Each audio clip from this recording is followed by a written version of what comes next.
Hey guys, JI with Measure Square here. Today we're going to take a quick look at work orders and the installation schedule. So, heading into our bid here, we're going to use our existing proposal, that can be a quote or a bid, to go ahead and create our work orders. So here's our approved bid. I'm going to go to orders on the right hand side. Then I'm going to click add work order to get things started. So you could see right away here, our products are going to be broken out by trade. So that's because our proposal is broken out by trade, but this could also be broken down by phase, by tab, etc. So you're also going to use the trade here to break out your work order. So for example, you may say, all right, I'll take a look at my trades. I'm creating a work order for my resilient contractor. So I'm going to add wall base, carpet, and my vinyl. So here's all our resilient products on the job. I'm going to select that top box there to bring them all in. And you'll notice that we're also including material products here, but they're currently zeroed out. So you can control that. You can turn the prices on using this checkbox in the bottom left, or you can exclude the material products altogether by selecting labor from this dropdown. So I'll bring my labor products into the work order, and that's going to bring us to our work order editing screen here. So a lot of this information is going to be filled out from the project. Bring in a work order number and the bid number. All of our products came in just fine, but there are a couple more details we can fill up at the top if we'd like. So just going to scroll through this quickly and click Save just to show you. So that here's our completed work order. We could just save that as is if needed, especially if we don't know who's installing the project or when it's being installed. However, if we do have that information at this point, I can click Edit and enter that in, right? So if I have an installer or a subcontractor already pinned down, I can select the person installing it and give it a specific start and end time.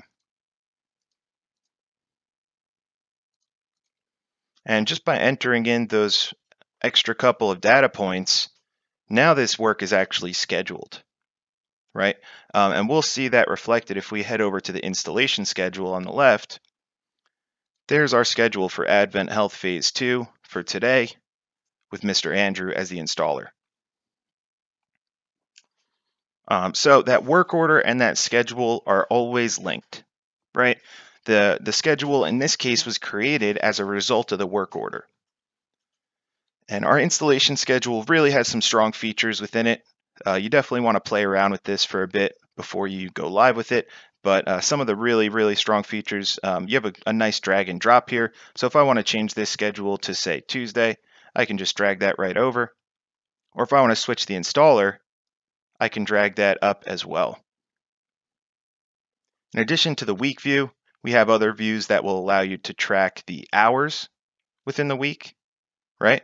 You can track a single day more granularly, or head out to the month view and try and get a look at things, a month or two down the line. But if we click back on our schedule here, that's going to always be linked to that original work order. No matter where you move that, it's always linked to that document. And if we head back there now, that start and end time were actually modified based on that click and drag we did before. In addition, the installer changed as well. So that work order and the schedule are always linked, and that can really save you some time if you manage it correctly. So a couple more things on the work order here. We could see that activity on the right-hand side. We have our comments section on all of our documents where I can notify one of my teammates with the @ symbol or have a discussion with my field team. And this work order and this entire structure are accessible from Measure Square Field, right? So you can add files here, you can add notes, comments, and all that will be translated right to the field. We can also head over to the bills section, where once this work order is marked as approved, we can convert it to a bill to get things rolling on the accounts payable front.